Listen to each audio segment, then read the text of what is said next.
వీటికి ఎందుకు వస్తాడు అన్నట్టు ఉంటుంది. కావాలంటే బయట ఈ బిజినెస్ నుంచి తీసుకున్న 70 లక్షల పైన మర్సిడీస్ బెంచ్ బయట ఉంది. 76 వెహికల్ 40 లక్షల ఇల్లు తీసుకున్న ఆల్రెడీ మొన్న గ్రూపేషన్ జరిగింది. రేపు 13వ తారీఖుకి క్రౌన్ అండ్ డబుల్ లీడర్స్కి ఇన్విటేషన్ చేశాను. ఎందుకంటే అది గేటెడ్ కమ్యూనిటీ, కొన్ని లిమిటేషన్స్ ఉంటాయి. సో తర్వాత అప్లైస్తో మాట్లాడి మళ్ళీ ఇంకొకసారి ప్లాన్ చేస్తాను. సో జీవితం ఎక్కడి నుంచి ఎక్కడ చేంజ్ అయ్యి చూడండి. ఒక జీరో నుండి ఈరోజు డబ్బుల గురించి టెన్షన్ పడాల్సిన అవసరం లేదు. సో ఫారెన్ ట్రిప్స్ అంటారా, ఆల్రెడీ అంతకుముందు నేను ఆల్రెడీ మలేషియా, థాయిలాండ్, బ్యాంకాక్, పటాయ్ ఇవన్నీ వెళ్ళొచ్చాను. 2 to 3 times వెళ్ళొచ్చాను.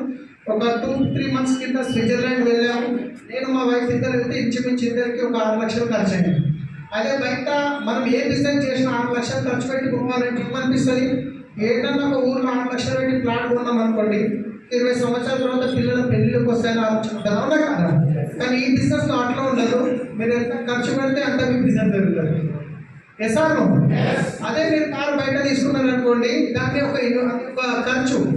కానీ అదే కారు మీరు బెస్ట్గా తీసుకుంటే, సో ఇప్పుడు బెదికాల మాట్లాడుతున్నా, ఇక్కడ మీకు అది ఏమైనా ఒక టూల్ లాగా పనిచేస్తుంది. సో జీవితం అనేది కంప్లీట్గా చేంజ్ అయిపోయింది ఒక నిర్ణయం తీసుకోవడం వల్ల. కానీ చాలామంది, కొందరికి అర్థం కావచ్చు, కొందరు అర్థం కాకపోవచ్చు, కొందరు అర్థమయ్యి కొంతమంది మైండ్లోనే లిస్ట్ తయారు చేసుకుంటూ రాలండి. ఏం లేదు, ఇంత మంచిగా ఉంది, డబ్బులు పెట్టలేదు, మా బావ ఉన్నాడు, బామ్మడు ఉన్నాడు, దోస్తు ఉన్నాడు, ఒక 5 మంది ఇంటిని డిసైడ్ అయ్యి ఇంటికి పోతారు. వాళ్ళు ఇంటికి పోయి చెప్తారు, ఇక ఏం లేదు, ఆర్సీపురంలో నేను చూసి వచ్చిన మంచి మీటింగ్ ఉన్నది, ఏం చేసేది డబ్బులు చేసి పెట్టేది, షాప్ చేస్తే చాలు, నువ్వు ఆధార్ కార్డు అనగా ఏమంటారు వాళ్ళు? ఇట్లా చూపిస్తారు. ఇంకా ఏడికి వచ్చిన ఆయన నువ్వు ఎవరు చెప్పారు, ఇవన్నీ మొత్తం మాటలు వేస్ట్. నేను చెడ్డీలు వేస్తున్నప్పటి నుంచి చూస్తూ ఇట్లాంటి బిజినెస్లు వస్తున్నాయి, పోతున్నాయి, పుట్టిసలేసి పీపుల్ అనబోతారు, ఇవన్నీ వేస్ట్. నా మాటను చెప్పిన బుద్ధి లేదు, నీకేమైంది, చదువుకున్నాం కదా అనగానే ఎంత పని అవుతారు. నేను ఎక్కువ అనుకోలేదు.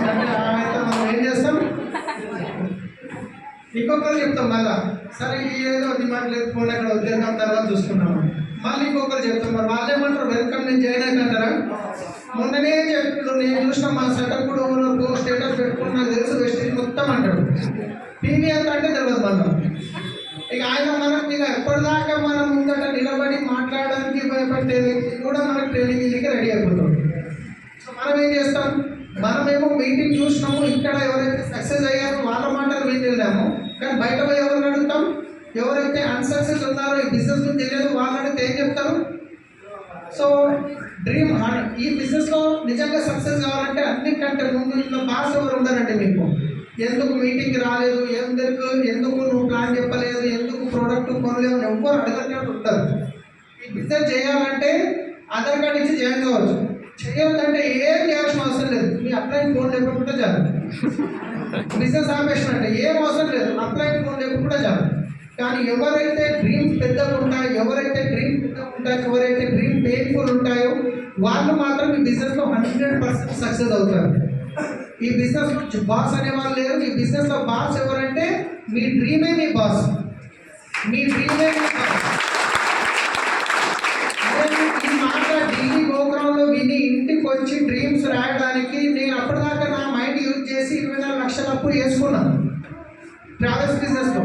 ఇక నేను ఎవరు మాట లేదు, సిస్టమ్ మాట్లాడాలని అప్లయన్స్ చెప్పారు, 10 more steps define the dream. Me dream రాయండి అంటే నేను ఇంటికి వచ్చిన తర్వాత ఆ రోజు రాసిన, ఈ రోజు గిట్ట నేను పీడిఎఫ్లో చూపిస్తుంటాను. 2 లక్షల ఇన్కమ్, 2 కోట్ల కారు, 2 కోట్ల కారు, 1 కోటి రూపాయల 2 కోట్ల ఇల్లు, 1 కోటి రూపాయల కారు, బంగారం, అన్నీ రాసిన.